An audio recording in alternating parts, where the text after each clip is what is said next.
প্রিয় দর্শক, আসসালামু আলাইকুম। আমি সাইফুল খান। আমি সাধারণত কন্টেন্ট তৈরি করে থাকি, হানি ফানি এবং এবং শিক্ষামূলক। সচেতনামূলক, শিক্ষামূলক কন্টেন্ট তৈরি করে থাকি। তো এর আগে আমি একটা মেয়ের গান আপলোড করছিলাম, মোটামুটি ভালোই লাগছে আপনাদের কাছে, আপনারা ভালোই সাড়া দিচ্ছেন। তো আমাদের গ্রামের হরিনাথপুরের, উনিও হরিনাথপুরের ছিল। আমাদের এই হরিনাথপুরে আরেকজন প্রাক্তন, আমি এখন বলবো প্রাক্তন কণ্ঠশিল্পী আশিকুর রহমান, যিনি আমি দেখছি ছোটবেলায় আমাদের হরিনাথপুরে সাংস্কৃতিক অনুষ্ঠান হইলে তেনার ওনার নামটা থাকতোই, যে আশিকের একটা গান থাকবেই। তো আমরা সেই গান থেকেই আজকে এই মুহূর্তে যে কোনো একটা আশিক ভাইয়ের প্রিয় এবং পছন্দের গান শুনবো এবং আপনাদের শোনাবো। আপনারা সাথে থাকবেন। ভাই, আপনি প্রস্তুত তো? হ্যাঁ, প্রস্তুত। আচ্ছা, আপনি যে কোনো একটা গান, আপনার পছন্দ মতো যে কোনো একটা গান গাইতে পারেন। ওকে? আচ্ছা, ঠিক আছে।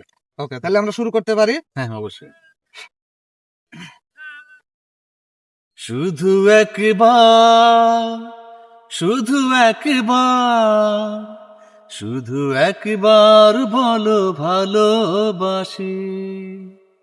শুধু একবার, শুধু একবার, শুধু একবার বলো ভালোবাসি।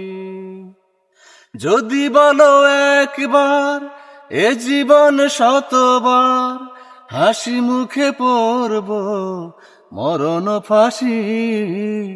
শুধু একবার, শুধু একবার, শুধু একবার বলো ভালোবাসি। অসংখ্য ধন্যবাদ আশিক ভাইকে। কি বলবো যে আমি ব্যক্তিগতভাবেই, মানে আমার এত ভালো লাগছে যে বলার অপেক্ষা রাখে না। নাইম, সত্যি ভাই সত্যি কথা বলতে গান অসাধারণ হয়েছে। আমার এই গানটা শুনে আমার প্রাক্তনের কথা ভাই মনে পড়ে গেছে। এত জটিল একটা গান, অনেক সুন্দর গান। আপনারা বুঝতেই পারতেছেন যে নাইমও ইমোশনালে পড়ে গেছে। আশিক ভাইকে অসংখ্য ধন্যবাদ আমাদের রিকোয়েস্টে একটা গান গাওয়ার জন্য। আশিক ভাইয়ের আরো বেশ কয়েকটা গান আমরা নেব, এবং আশিক ভাইয়ের গানটা আমাদের কাছে তো ভালোই লাগছে। এখন আপনাদের কাছে কি পরিমাণ ভালো লাগছে সেটা আপনারা বলবেন হলো আমাদের কমেন্ট বক্সে। যদি আপনারা দ্বিতীয় গান চান, যে আশিক ভাইয়ের দ্বিতীয় গান চাই, অবশ্যই আমরা দ্বিতীয় গান নিয়ে আসতেছি খুব তাড়াতাড়ি। আমাদের সাথে থাকবেন, পাশে থাকবেন, এবং আমাদের ওই পেজটি ফলো দিয়ে সাথে থাকবেন। ভিডিওটা শেয়ার চাই।